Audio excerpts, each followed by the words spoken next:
من بعدشون میاد خیلی حرف میزنه.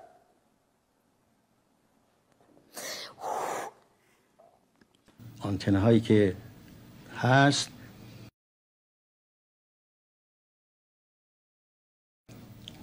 صداها را از ریشه های درخت که در آب جوش بگذارن صدای هیاهو هست. من بعدشون میاد خیلی حرف میزنه.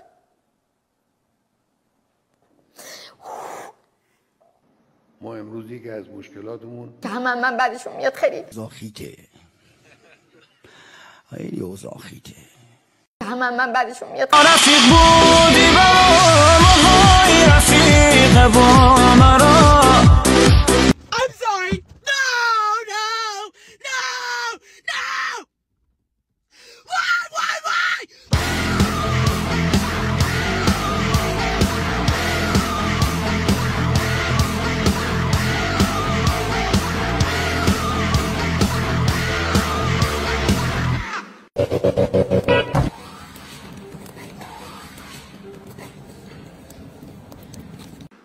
Why?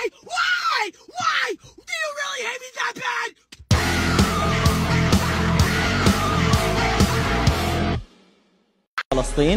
توی یه سری از فیلم هایی که لازم نبود بازی کرده بود، مثلا فیلم های مثلا منافی اخلاقی که لازم نبود بازی کرده بود. درسته. من به واسطه آسیبی که این خانم با کارهاش به من وارد کرد اقدام کردم برای شکایت بین المللی. کم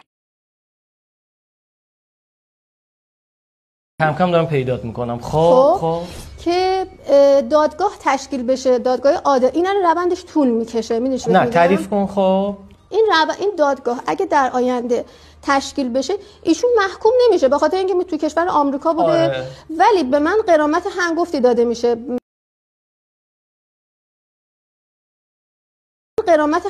داده میشه.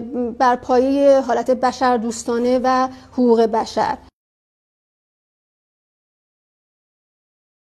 چرا؟ چون من به واسطه این آسیب دیدم.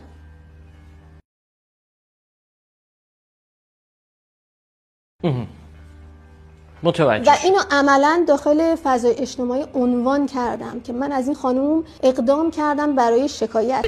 دومه که اصلا باورت نمونه که من اینقدر روانیمه، اصلا غمگین بیمه، اصلا افسرده.